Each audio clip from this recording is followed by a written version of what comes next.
So ayun, okay, KGX, sa mabilisang video lang, siguro kahit 3 minutes lang to. So check lang natin. So yung nangyari ngayon sa Bitcoin mga Lodi, kung mapapansin nyo ito. So bumagsak kahapon, okay? So saktong-sakto yung ginuhitan natin kahapon. So ayan, yung ating 68,600 mga Lodi, no? Yung 68,600 na yan, nagkaroon ng CPI report, biglang nalaglag dito mga Lods. Okay? So ito yung support natin. So possible, pwede na mag-take profit dito sa area na to dahil ang sinasabi ko lagi, once na na-hit ang ating support pala, I think, support, mga kalahati, Lodi, pinapatipi ko na. Tama? Diba? Kasi hihintayin natin ma-hit naman yung 67,000. Okay? So yun yung lagi natin sinasabi, no? So bago tayo tawag dito, mag-entry, no, sa panibagong support mga Lodi, dapat makuha niya muna. Okay, so tulad dito sa 68,600 natin, nakuha naman niya. Ayan, no, kitang-kita naman natin. So pwede ka nga mag-TP dyan, tapos hintayin mo tong area na to. So okay, so mapapansin nyo sa 4 hours time frame, rejected siya. So bakit rejected? Ayan yun mga Lodi, umangat, tapos hindi natapos yung candle below doon sa resistance, below doon sa support mga Lodi. And then lumipad ngayon. So, pero dito, tulad ng sinabi ko, pwede kayo mag-enter ng long sa 68,600 if pumasok dito sa area na to yung next candle. Na tulad na nangyari ngayon dito.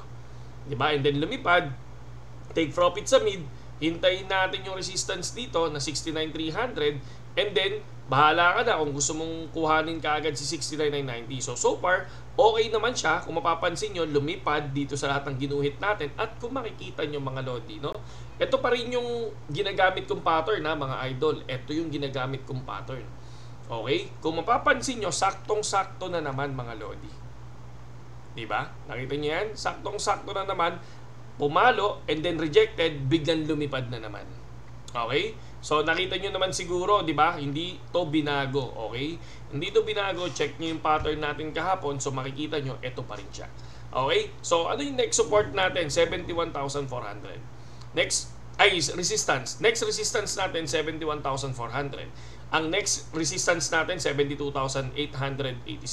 After ng 71,400, dito tayo sa 72,886. Okay?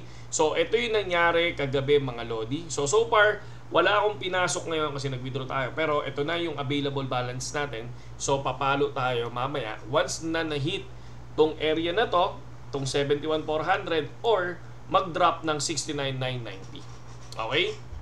Ito yung support natin ngayon 69,990 ulit. Okay? So, ngayon, balik tayo dito sa ETH naman. Hindi. Shoutout muna kay Ma'am Pusti, no? So, talagang hindi ko siya ma-shoutout nung nakaraan dahil nakakalimutan ko. Pasensya ka na siya, no? So, shoutout sa'yo. And shoutout kay Sir Junel, no? Kay Ka Junel na sa Taiwan. So, mga kasama natin yan dito sa Telegram. Telegram ni Master Putin, no? Ito, si Master Putin, no? To, goods to, si Master Putin. At nagbibigay ng signal sa grupo natin yan, sa KGX. At doon sa sarili niyang group, mga Lodi. Okay? So ngayon, dito naman sa ETH naman, so mga gustong pumasok sa BitGet mga Lodi, no? Sabay lang kayo sa amin mga idol, no? Pasok lang kayo sa Telegram at yung Telegram naman natin, lagi sila nagbabagsak doon ng signal, okay? So gamitin nyo lang yung link natin sa description mga Lodi, tapos pasok kayo sa Telegram, okay? Link natin ng BitGet ang gamitin natin, tapos aralin nyo muna, and then kapag nagustuhan nyo, pasukin nyo, gamitin nyo yung link, okay? So ngayon, titingnan naman natin ngayon yung ETH mga Lodi. So dito nakita ko, no, habang nasa nakita ko to, sabi niya wedge pattern waiting sa breakout, no. So possible naman talaga once na break yan, minsan talaga totally lumilipad. Pero minsan kapag anong nangyari, once na rejected yan, babagsak yan mga Lodi. Tulad ng sinabi natin dito, parang nakakakabato, no, kapag rising wedge mga Lodi. So parang dump. No, kitang-kita naman natin na kulay green pa yan, pero sinabi ko na yan parang dump, no? So, kinabahan ako diyan kasi lahat ng rising wedge may paglaglag mga Lodi. So, ano nangyari sa rising wedge mga Lodi? So, ayan siya. 'Di ba, nag-drop? Oh, 'di ba? So, karaniwan yan. Kapag ka-falling wedge naman, kunyari, nagkabaliktad mga Lodi. Kunyari, napunta dito yung etong area na to, pababa naman, nandito sila sa area, pababa ng pa konti-konti. Ayun yung falling wedge na possible biglang lilipad yan mga Lodi. So parang ito, yung nangyari dito. So titingnan natin from 3,574 to 3,522 mga lodi, di ba? So malaking profit yan pagdating sa ETH mga idol. Then recover, so hindi pa tayo sure dito, possible bumaba pa yan if mangyari, no? Kung hindi pa kasi ako nakakagawa ng candle DI ng resistance and support dito. Pero kapag ka rising wedge, ito na yan. So ibig sabihin, profit na tayo dyan sa area na yan. So ito wala naman tayong pinasok ngayon sa crypto mga lodi, hindi tayo nag-trade. Pero kung sakaling nag-trade tayo, profit na tayo dito. So ang daling kunin nito, itong rising wedge na to mga lodi. Okay, yun lang sa ngayon KGX at pakita ko lang sa inyo yung ating Telegram. Ito yung Telegram ni Paring Putin. Pasok muna kayo dito sa ating Telegram, tapos ayun, kausapin niyo si Putin at magbibigay yan. So ito 111, si Putin yan, di ba? Si CM, ang dapit ni CM, grabe, nasa 1,000. Ang nakita ko yung ni CM dito sa Flex, makikita natin, grabe. Ito 100%, ito naman 51%, 72, 39.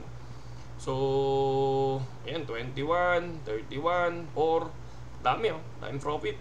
So 13, 8. So plus 6. Ay hindi ko muna papakita yung kay CM. Baka mamaya lang yun. Confidential, no? Papaalam muna tayo kay CM bago natin ipakita yung profit niya mga lodi ng malupit. Okay, saludo sa lahat KGX. Magandang gabi sa inyo lahat. Ano na tayo magsa-Sunday na. So magpaparapol tayo ulit, no? Magpapag-giveaway tayo ulit mga lodi. Pero mababa lang, hindi ng 5K kasi 5K, no? So I think 1K, no? Para dun sa mga solid na subscriber natin na laging nagsusupport sa ating channel, laging nanonood mga idol. Okay? Saludo sa lahat KGX, magandang gabi sa inyo lahat.